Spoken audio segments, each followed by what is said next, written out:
इमली के शौक बहुत ही महंगे महंगे थे। एक दिन वो वीर से कहती है, देखो वीर, अब तुम जल्दी से मेरे कमरे में एसी लगवा दो, अब मुझसे गर्मी बर्दाश्त नहीं हो रही है। इमली, मेरी आमदनी इतनी नहीं है कि मैं तुम्हारे लिए एसी लगवा दूं। मुझे आमदनी से कोई फर्क नहीं पड़ता, तुम कैसे भी एसी लगवाओ, ये तुम्हारी प्रॉब्लम है। मुझे तुम्हारी फालतू की बकवास नहीं सुननी है। मुझे ऑफिस जाना है, मुझे ऑफिस के लिए लेट हो रहा है। ठीक है, तुम जाओ, मैं कैसे भी इस घर में एसी लगवा कर रहूंगी। वीर के ऑफिस जाने के बाद इमली की सहेली इमली से मिलने के लिए उसके घर आती है। क्या हुआ मेरी जान, तू इतनी उदास क्यों है?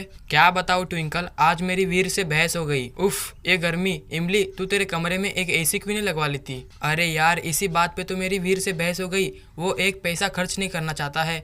ऐसी पति से शादी करके मेरी किस्मत फूट गई। चल तू मेरी छोड़, ट्विंकल तू अपनी बता, तेरे पास तो बहुत डांट पाट है। अगर तू मेरी बात मानेगी तो तेरे भी बहुत डांट पाट हो जाएंगे, मगर तू मेरी बात मानती कहाँ है? ट्विंकल तू बता तो सही, क्या बात है? अगर इमली तुझे पैसे कमाने हैं तो तुझे दिन के 2 घंटे देने होंगे, फिर तुझे इतने पैसे मिलेंगे कि तू अपनी सारी शौक पूरी कर पाएगी। फिर तू अपने बेटे बंटी को भी एक अच्छे स्कूल में पढ़ने के लिए भेज सकती है। ट्विंकल, मुझे बताना कौन सा काम करना है। इमली, बस तुझे दिन में 2 घंटे मीठी मीठी रोमांटिक बातें करनी होगी, फिर तुझे इतने पैसे मिलेंगे कि तू अपनी सारी शौक पूरी कर पाएगी। चल मैं चलती हूँ, अगर तुझे काम करना हो तो मुझे कॉल कर दियो। ट्विंकल, बस तू मुझे एक काम दिला दे, मुझे पैसों की बहुत जरूरत है। ट्विंकल इमली को काम दिला देती है। अब इमली दिन में 2 घंटे लोगों से मीठी मीठी रोमांटिक बातें किया करती थी। अब इमली अपने सारे शौक पूरे करने लगती है। ये देखकर वीर को उस पे शक होता है। वो उससे पूछता है, इमली, तुम्हारे पास इतने सारे पैसे कहाँ से आ रहे हैं? कहीं तुम कोई गलत काम तो नहीं कर रही हो? तुम तो मेरे शौक पूरे करना जरूरी नहीं समझते हो। अगर मैं खुद अपने शौक पूरे कर रही हो तो तुम्हें शक हो रहा है मुझ पे?